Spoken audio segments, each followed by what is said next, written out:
Hey guys, welcome back to Floyd's Records. I'm your host, Floyd Sampson, and today we're going to be reviewing The Battle at Garden's Gate by Wolfmother. I'm just kidding, by Greta Van Fleet. All right, they are the Led Zeppelin sound-alike, almost tribute band that's just taking over the world right now with their awesome classic rock sounding songs. This is their second album. First one came out in 2018 called Anthem of the Peaceful Army. They had a couple EPs before that. This is their second full-length album. Okay, so I've heard this thing a few times now, and I'm still listening to it. Still getting some, I guess, thoughts on it, developing some thoughts on it. But I've listened to it enough times where I can give a pretty decent review, and at least I think. You can let me know in the comments later if I did a good review or not. But anyway, regardless, I really like this thing. I'm not. I'll tell you this now. I reviewed this differently. Let me go ahead and tell you. I reviewed this album differently. Instead of giving it a rating out of 10 or out of 5, I decided to do something different where I rated each song out of 10 and then took the average, multiplied that times 10 to get a score out of 100. So it's like I'm a teacher and I'm grading this album. I'm probably going to make a lot of people mad with this review because I'm going to go on a rant. And usually when I rant, people get offended. But then I wouldn't be Floyd because I'm kind of a ranty kind of guy. Anyway, so let's move on before I get into these songs, I'm just going to address something. A lot of critics they pounce on this band and they call it derivative. And they're right. Like my friend David says, they are derivative, and he is exactly right. There's no doubt about it that they're derivative. And anybody who knows music knows that it's a derivative band. They sound like Led Zeppelin. That is obviously their key focus. Whether they admit it or not, the guitars, the drums, the vocals, they sound like a Led Zeppelin style band. If this band would have existed at the same time Led Zeppelin did, they would be going back and forth, releasing albums. The albums would be battling, and they'd be, fighting for the top the chart, so to speak. So my problem is when people diss on it for being derivative, because the way I see it, we live in a world where a lot of good musicians or people that have talent are torn down because they're good. Like, it's like the world can't handle good musicians anymore because if it's not on the if it's got a good guitar riff and good vocals and good drums and stuff, let's not talk about it. At least that's how it feels. Because there's a lot of people saying they sound like too much like Led Zeppelin and that's why they're not listening to it. And I'm like, okay, so why are you listening to Led Zeppelin? I mean, Jimmy Page ripped off artists their entire career for his riffs and his licks and his melodies. I mean, literally, Stairway to Heaven is literally plagiarized from another song. So don't tell me that Greta Van Fleet is derivative and that's why you don't like it. Because if you like Led Zeppelin, then you don't need to like Led Zeppelin because they ripped off all their stuff. I mean, do you ever just sit there and think, oh yeah, that is kind of true. I mean, they did, but it's different because they're Led Zeppelin. It's not different. You're just mad because there's a new band that sounds good, and they sound too much like Led Zeppelin, and you're a huge Led Zeppelin fan, and no one is allowed to sound like Led Zeppelin except Led Zeppelin. I'm a huge Cat Stevens fan. If somebody came out and somebody came out who sounded just like Cat Stevens, wrote Cat Stevens songs that sounded just like Cat Stevens songs, I would not be complaining. I love Cat Stevens. I would love more albums to sound like Cat Stevens. That's great. Speaking of Cat Stevens, there's a song on here that's like Cat Stevens. And I'm going to say it one more time, Cat Stevens. Okay, so let's get into these tracks. All right, let's get into these tracks. Now, these are young guys, and they're very talented. I believe there's I don't know all the band members' names by heart yet, but there's 3 Kiskas, or Kiska, however you pronounce the name. And then there's one other guy. I don't think he's a relative. I think he's just a friend. He's the drummer.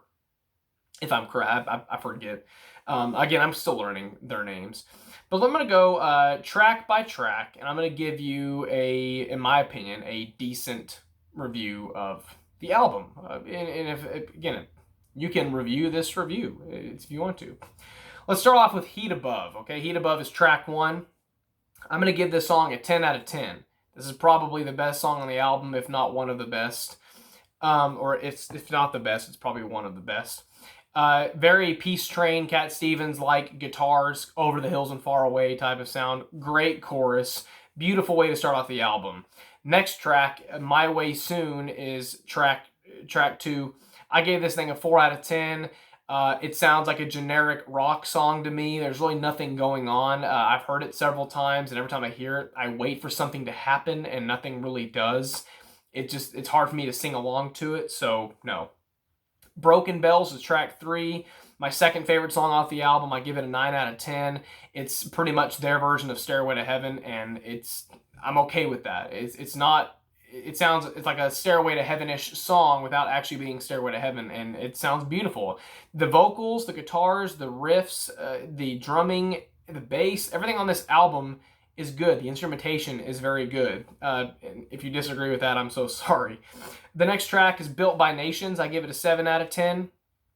It was a grower. At first, I did not like this one, but the more I listened to it, the more I kind of thought, okay, that's a pretty good guitar riff. That's a pretty good chorus. I like the way he sings on it. So 7 out of 10. Age of Machine, disappointed.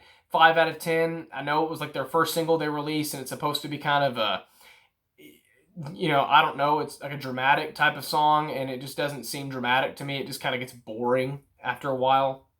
So no, I'm not really digging it. Tears of Rain is the next one, and this one is a killer song. It starts off kind of slow, but once it gets into the chorus and he starts, just belting his vocals out, just, sounding like he's trying to save his life. It sounds amazing. I love it. So 8 out of 10. Stardust Core, 7 out of 10. Next track. It's also a great track. Very good. Again, I can't say it enough. Very good instrumentation on everything here. I can't really say enough about the instrumentation. Moving on to Light My Love. I gave it a 6 out of 10. I don't like it as much as Stardust Chords. It's more, it's kind of got some Bruce Hornsby-ish type of piano, gospel type of piano on this one. I do like the piano. I do like the happy feeling, but it's not, it doesn't really do much beyond the happy feeling. It feels happy, but the song just doesn't go anywhere for me. So 6 out of 10. Caravel is the next track. I guess that's track 9. I love the mean riffs and the strings together. It's got a sick breakdown, probably the best breakdown out of all the tracks on the album. I love it. Barbarians. The Barbarians starts off good with a really cool intro, and it's like, oh, this is going to be some kind of, I don't know where it's going, but it sounds cinematic and pretty, and then it just kind of just dies. It's like the song dies. Going on to the next track, you got Trip the Light Fantastic. To be honest, I give it a 5 out of 10. It's hard for me to remember how this one goes, because I've heard it, and it just kind of doesn't do anything for me, so I don't like that song.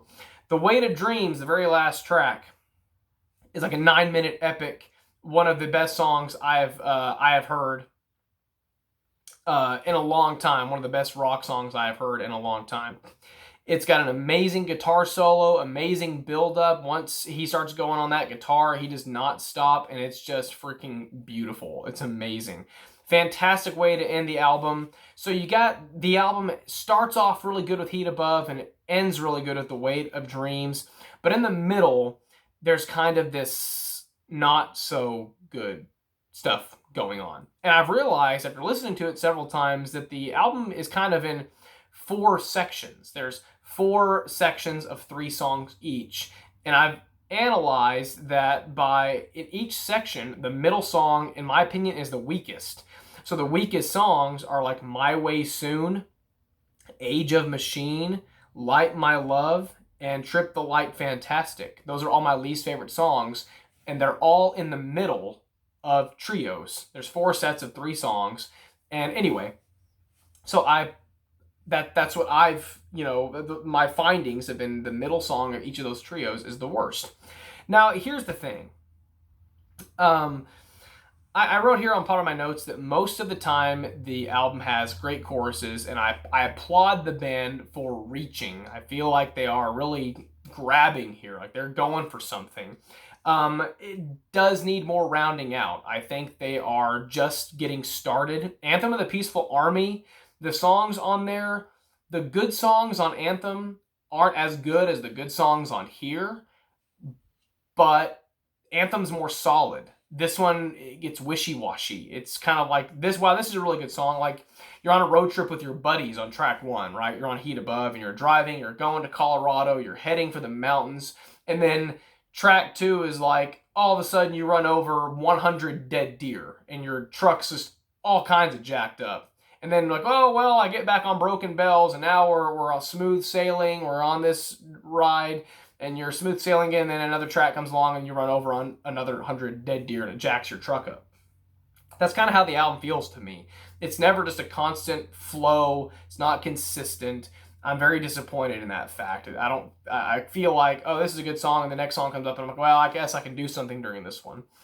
Sometimes the songs sound like they don't know where they're going, or they don't know what they want to do. It's almost like the song is afraid to exist, if that makes sense. Songs like Broken Bells and Heat Above and Tears of Rain, Caravel, those songs are all epic to me, and I feel like they just should have narrowed this album down to 8 or 9 tracks, Led Zeppelin style. If you're going to be Led Zeppelin, might as well go all the way. And that's another thing, I don't know if you can see, but they kind of did this little symbol thing for each song, and when I saw those symbols, I thought you can't get more Led Zeppelin than that. A symbol for each song, what does that make you think of? You know, Led Zeppelin 4 symbols. Each band member has their own symbol. So, to be honest, I don't hate it, obviously. I really, really like it. This is a good album. It's disappointing because I think they could have narrowed it down to 9 songs and 8 or 9 songs. And that being said, I'm not like mad. I'm not like, oh, this album sucks. It's terrible. No, not at all. It's a good rock album. They know what they're doing, and they're only going to get better. And I'm still a big fan. I give it a 68 out of 100. That's based on all the averages. So not quite a 70, but it's a 68. So hopefully album number 3 will be better. When I found out the album was an hour and 3 minutes, I was kind of thinking, well, that is pretty long. And if you're going to give me a long album, every single song needs to be good. Every single song needs to be good. But anyway, that's my review. I hope you liked it. If you disagree with me, put it in the comments. I'd love to argue with you. If you agreed, let me know that. Dislike the video, like the video, whichever. And if you have any other ideas for albums that I need to review, let me know and I'll do it. Thank you so much for watching, and have a good one.